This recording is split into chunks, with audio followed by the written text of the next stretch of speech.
ఇదిగోండి door mats ఏసేసాను first washing మిషన్‌లో. Door mats వీక్లీకి 2 times వేసుకుంటే మనం ఇల్లు హౌస్ అనేది హైజీనిక్‌గా ఉంచుకోవాలనమాట. ఎందుకంటే చిన్న పిల్లల ఇంట్లో చాలా హైజీనిక్‌గా ఉండాలి కాబట్టి నేను వీక్లీకి 2 టైమ్స్ అనేది తీస్తా ఉంటాను. డోర్ మ్యాట్సే కదా అని క్విక్ వాష్ పెట్టకూడదండి. మ్యాట్స్‌లోనే డర్ట్ అంతా ఉంటది. సో, నేను 54 మినిట్స్ పెట్టేసుకున్నాను ఫుల్‌గా. ఇంకా డోర్ మ్యాట్స్ అయిపోయాయి. ఆరబెడదామని బయటకు వచ్చానండి. అన్ని మ్యాట్స్ ఆరబెట్టేద్దామని డోర్ మ్యాట్స్‌లోకి లాస్ట్‌లో డెటాల్ వేసుకున్నానండి. డెటాల్ వేసుకోవడం వల్ల హైజీనిక్‌గా ఉంటుంది అని వేసుకున్నాను. ఇంకో పనిలో పని బయట కూడా ఊడ్చేద్దామని ఇంకా నేను ఊడ్చేస్తున్నానండి. ఇంకా ఆరబెట్టేయడం అయిపోయింది. ఇంకా నాకంత క్లీన్ చేశాను కానీ అంత సాటిస్ఫైడ్ అనిపించలేదు. వాష్ బేసిన్ ఏరియాలోకొచ్చేసానింకా. ఇంక సరే కదా అని సబీనా అనేది యూజ్ చేశానండి. 1 అవర్ వదిలేసాను అలాగే. ఈలోపు గదులు ఊడ్చేద్దామని లోపలికి వచ్చేసానండి. నేను గదులన్నీ ప్రాపర్‌గా పెట్టుకొని అప్పుడు స్టార్ట్ చేస్తాను. అంటే బెడ్‌షీట్సు, డైనింగ్ ఏరియాసు, టీవీ యూనిట్ అన్నీ క్లీన్ చేసుకొని అప్పుడు స్టార్ట్ చేస్తాను ఊడవడం.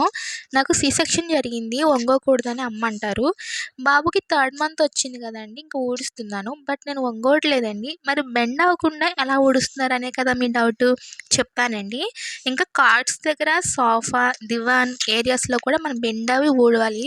అప్పుడు ఒక హై, మీడియం చైర్ వేసుకొని కూర్చొని ఊడడమేనండి. అదే ట్రిక్కు. అది ఎలాగో నెక్స్ట్ వీడియోలో నేను చూపిస్తానండి.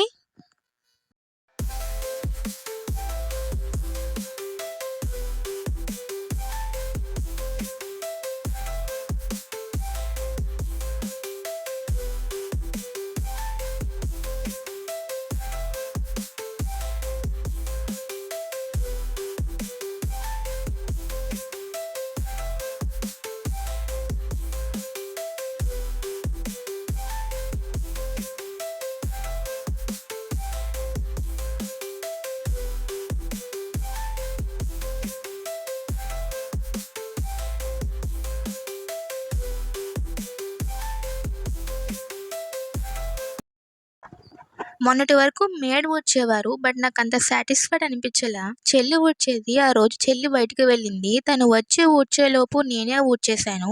ఊడ్చేదాన్ని ఊరికే ఉండక గదులకి ఫ్లోర్ మోప్ కూడా పెట్టేశా. చిన్నపిల్లలు ఉండే ఇల్లు చాలా నీట్‌గా పెట్టుకోవాలి కదా! పసిపిల్లలతో చేసే పని చేసినట్టే ఉంటాం కదా! ఇది అందరికీ తెలిసిందే. ఒక ప్రోవర్బ్ కూడా ఉంది కదా! ఇంటిని చూసి ఇల్లాన్ని చూడాలని.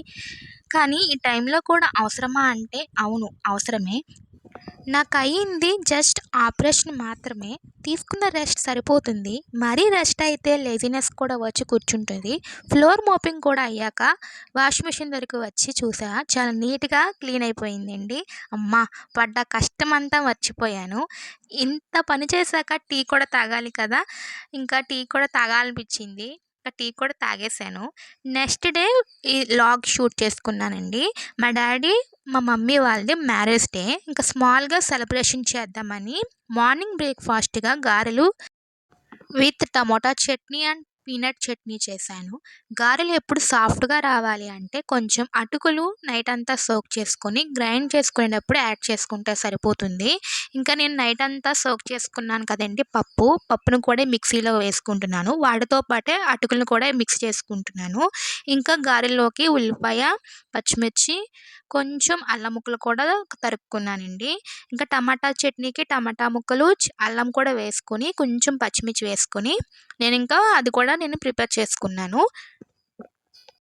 ఇంకా పప్పులోకి కొంచెం వాటర్ యాడ్ చేసుకొని మెత్తగా గ్రైండ్ చేసుకున్నానండి. అంటే మరీ గట్టిగా కాకుండా, మరీ మెత్తగా కాకుండా. ఎందుకంటే మనము అటుకులు వేసుకున్నాం కాబట్టి గట్టిగా రాదులేండి. సాఫ్ట్‌గా వస్తుంది. ఒకసారి మీరు కూడా ట్రై చేసి చూడండి. ఇలా వేసుకొని చూస్తే గారెలు చాలా టేస్టీగా వస్తాయండి. సాఫ్ట్‌గా కూడా వస్తాయి. ఇంకా ఫైనల్‌గా నేను సాల్ట్ కూడా యాడ్ చేసుకొని బాగా మిక్స్ చేసుకుంటున్నానండి. ఇంకా ఫైనల్‌గా గారెలు వేసుకునేటప్పుడు కొంచెం వరినూక యాడ్ చేసుకొని మరీ కలుపుకోవాలండి. ముందుగానే కలిపేసుకుంటే వరినూకకి బిగిసిపోతది పిండి. తర్వాత మనం ఎప్పుడైతే ఆయిల్ హీట్ చేసుకుంటాము. అందులోనికే మనము ఈ పిండిలోకే ఉల్లిపాయ, పచ్చిమిర్చి, అల్లం ముక్కలు అనేవి యాడ్ చేసుకోవాలండి. ముందుగా ఉల్లిపాయ వేసేస్తే నీరొచ్చేస్తది. ఇంక గారె వేయడానికి కూడా ఉండదనమాట. ఇలా పిండి పక్కన పెట్టేసాను. పక్కన పెట్టేసి ఇంక పీనట్ చట్నీ, పల్లీల చట్నీ చేద్దామని ఆయిల్ యాడ్ చేసుకొని, ఆయిల్ హీట్ అయిన తర్వాత వేరుశనగ గుళ్ళు అనేది చేస్తున్నానండి చట్నీ. ఇది అన్ని వీడియోస్‌లో చూపించిందేనండి. ఇంకా నేను అంతగా డీటెయిల్‌గా అనేది లాగ్ అనేది షూట్ చేయలేదు. ఇంకా పల్లీల చట్నీ ఇంకా చేద్దామని ఆ పల్లీలు వేపుకున్నాను కదండీ! అవి మిక్సీ జార్‌లో వేసుకుంటున్నాను చల్లారబెట్టుకోవడానికి. ఇంకా ఈలోపు టమాటా చట్నీ కూడా చేసేద్దామని అదే ప్యాన్‌లో కొంచెం ఆయిల్ వేసుకొని కట్ చేసుకున్న టమాటా ముక్కలు వేసుకుంటున్నానండి ఫస్టు. టమాటా ముక్కలతో పాటు కొంచెం పచ్చిమిర్చిని కూడా ఏసేసుకుంటున్నానండి. నేను అన్నీ కలిపి పెట్టేసుకుంటున్నాను. అంటే విడివిడిగా వేపుకోవట్లేదండి. ఇలా కూడా వేసుకోవచ్చు, అలా కూడా వేసుకోవచ్చు. బట్ ఇలా వేసుకుంటే టైం సేవ్ అవుతది. ప్లస్ ఇది కూడా టేస్ట్‌గానే ఉంటదండి. ఇంకా టమాటాస్‌తో పాటు ఇంకా మిర్చిని కూడా యాడ్ చేసేసుకున్నానండి. ఇంక మిర్చి యాడ్ చేసుకున్నాక కొంచెం చింతపండు అనేది యాడ్ చేసుకుంటున్నాను. టమాటాలో ఆల్రెడీ పులుపు ఉంటది. బట్ కొంచెం టమాటా అదే చింతపండు యాడ్ చేసుకుంటే పచ్చడి అనేది పాడవదు. తర్వాత కొంచెం జీలకర్ర, కొంచెం వెల్లుల్లి రెబ్బలు వేసుకొని ఇంకా వాటర్ యాడ్ చేయకోకుండా ఇంకా మిక్సీ అనేది పట్టేసుకున్నానండి. ఇంగోండి ఫైనల్‌గా టమాటా చట్నీ అనేది రెడీ అయిపోయింది. పీనట్ చట్నీ కూడా రెడీ అయిపోయింది. పల్లీల చట్నీ కూడా. ఇంకా ఫైనల్‌గా గారెలు కూడా వేసేసుకున్నానండి. ఇంకా నేను డీటెయిల్‌గా మొత్తము లాగ్ అనేది చేయలేదండి. ఎందుకంటే నాకు టైం ఆ రోజు అస్సలు కుదరలేదు బాబుతోటి. ఇంకా పులిహోర కూడా చేశానండి. పులిహోరలోకి పులుపు అదే ఉప్పు సరిపోలేదు. కొంచెం ఆయిల్ హీట్ చేసుకొని ఆయిల్‌లో కొంచెం ఉప్పు వేసుకొని కలుపుకుంటున్నానండి. ఇంకా ఆ రోజు స్పెషల్స్ వచ్చేసి బిర్యానీ చేశానండి. మా వారు కూడా వచ్చారు, మా హస్బెండు. ఇంకా బిర్యానీలోకి చికెన్ కర్రీ చేశాను. ఇంకా నా ఈవినింగ్‌కొచ్చేసి సేమియా పాయసం చేశాను. ఇంకా మా వారితో కొంచెం బయటకి వెళ్ళానండి కేక్ తేడానికి. కేక్ కూడా తీసుకొచ్చేసి ఇంకా చిన్నగా సెలబ్రేషన్ అనేది చేస్తామండి. ఇక్కడి నుంచి నేను మ్యూజిక్ అనేది యాడ్ చేస్తాను చూసేయండి.